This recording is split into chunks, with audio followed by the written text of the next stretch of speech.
Hi, I'm Richard Denton.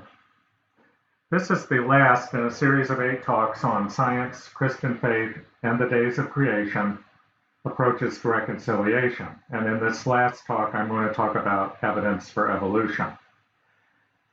This is Charles Darwin, and this is the famous ship, the Beagle, that he made his journey on to the Galapagos. So, in the last talk, I looked at evidence that might lead one to consider progressive creationism. And in this talk, I'm going to look at evidence that would cause one to consider believing in evolution and might lead to an evolutionary creationism perspective. So I mentioned last time this geological column. And if you look at the oldest times, at the very oldest time, there's no life. And then if you go to slightly less deep layers, not quite as old, then you get to some microscopic life. And then you get to Proterozoic, these structures you see here. And then in the Paleozoic, we start to see trilobites and other creatures in the ocean. They all look quite strange. And there's gradually a transition between different kinds of animals. For instance, we started out with sea creatures.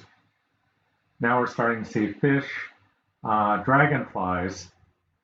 My friend Robert Sheldon has what I think is a progressive creationist view, and he's written about how he thinks that these are the birds of Genesis, chapter 1. And then we have some reptiles starting to get into the dinosaurs.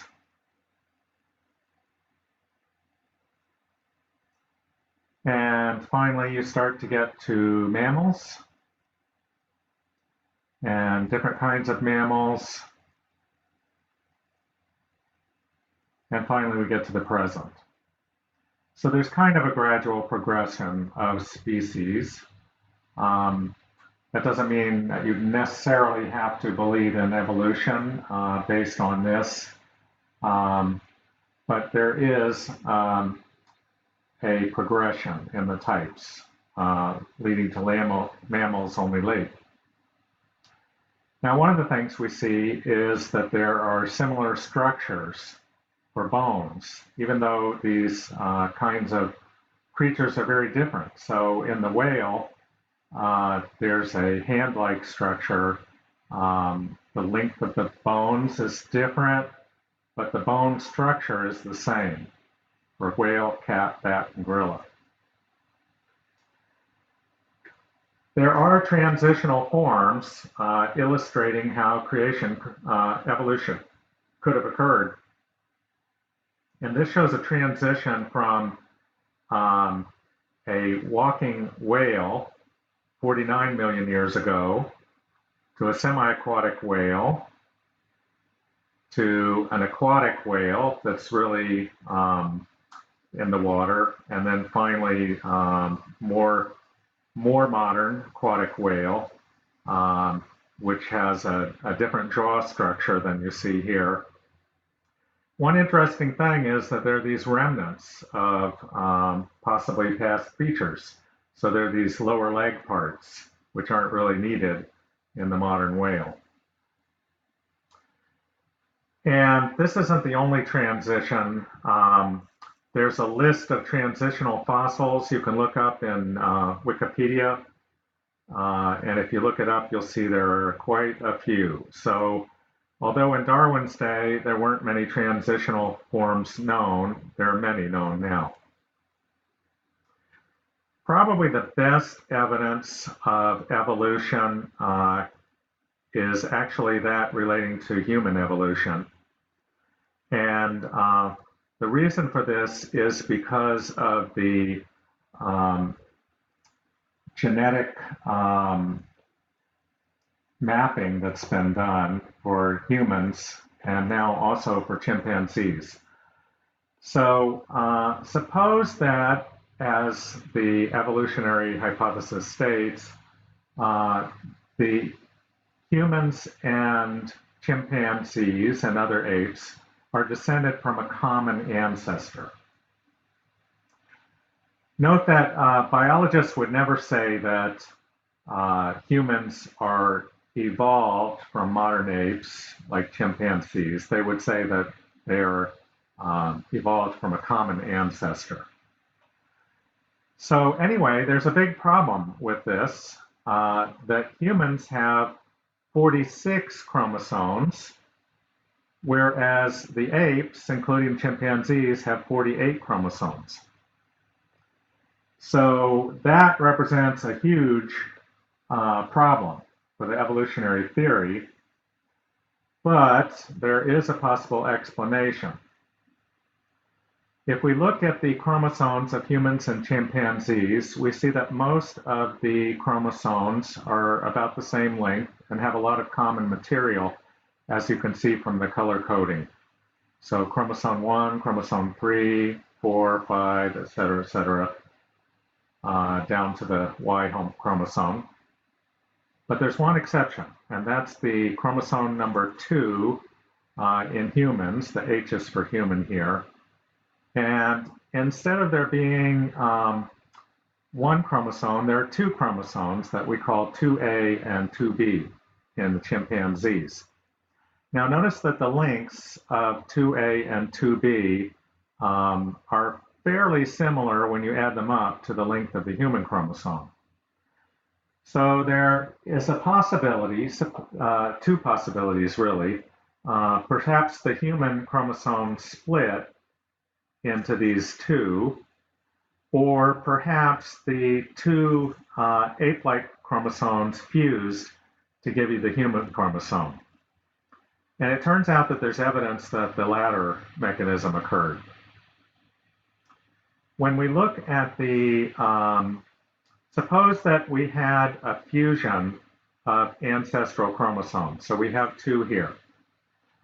Now, the really interesting thing is that there are special parts of chromosomes. There's a part in the middle called a centromere, and that part is crucial for cell division. And then there are parts on the end called telomere. Telo means end, like teleology. And so these parts have special material on the ends of the chromosomes. Now, suppose that these chromosomes fused, then you might wonder if there would be some residual effects that you would see in the fused chromosome. And it turns out that is the case in human beings. It turns out that there's centromere material at two places on the number 2 chromosome. One of them is functioning. The other has vestige parts, it's non-functioning. And there's also telomere material, vestige telomere, in the middle of the chromosome, whereas normally these would only appear on the ends.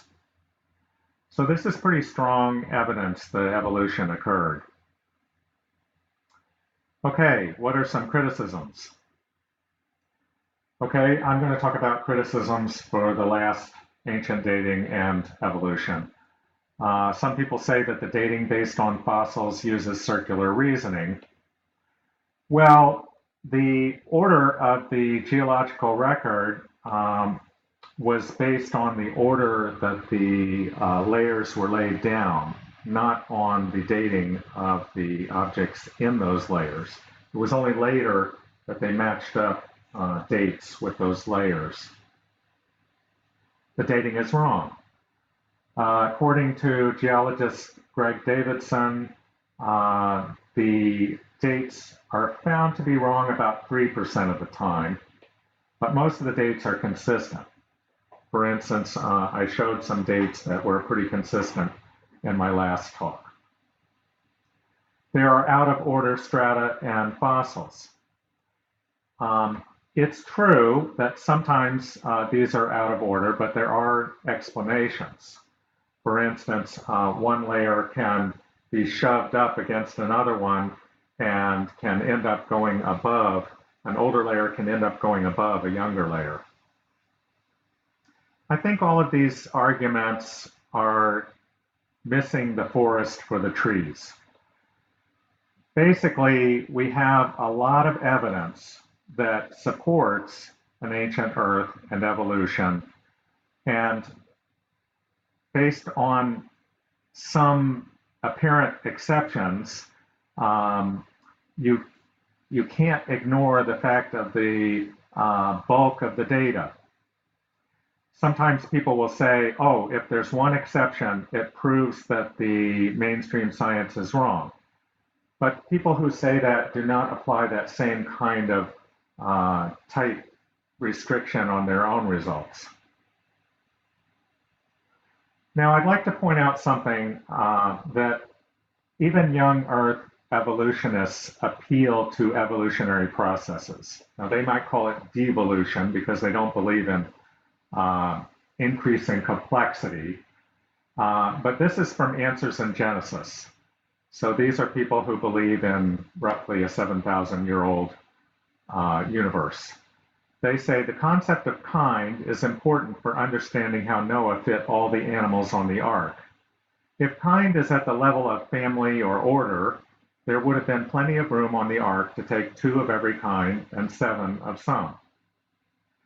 After the flood, the animals were told to be fruitful and multiply on the earth.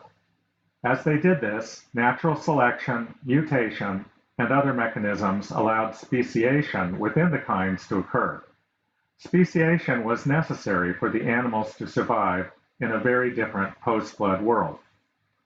So you see, they are appealing to the same mechanisms that evolution uses, natural selection, mutation, except that they are saying that this process of speciation occurred in an extremely short amount of time, hundreds of years rather than billions of years. Furthermore, the level of family is 2 levels up in the taxonomic structure, and order is 3 levels up. So there are extreme differences in species if you consider the family or order level. Okay, so in conclusion, you can be a Christian and be a young Earth creationist, a progressive creationist, or an evolutionary creationist. There are good Christians in all of these camps. But there is evidence supporting evolution. It is not a humanist conspiracy. Now, I'd like to point out that much less is known about the origin of life. And that certainly could have been a miraculous event, even if you believe in evolution. But even in that case, I would not recommend that we say that our current lack of a mechanism proves God. And the reason is because in the past, there have been a lot of God of the gaps arguments that have not fared well. For instance, when Newton came out with his theory of gravitation, his calculations did not correctly predict the motions of the planets. And so he hypothesized that there would be divine nudges that would keep the planets in their orbits. But now we know that that's not necessary. So, although it's possible that there could be a totally miraculous origin of life, and I don't discount that at all, I wouldn't stake my faith on it. So, final conclusions. The church is antagonistic to science is the 3rd most common reason given for why young people are leaving the church. There are reasonable approaches to scriptural interpretation that are consistent with modern science. There is evidence for an ancient Earth and for evolution. These ideas are not a humanist conspiracy. So we should reject the origins dichotomy. Finally, I'd like to say that there are people who argue young Earth creationism, and they think that by doing this, they will encourage people to have faith, to believe in the Bible. That, in my view, is a short-term goal that is misguided. I believe the long-term goal is that people will be turned off and dissuaded from faith. Well, thank you for listening to these talks, and God bless you.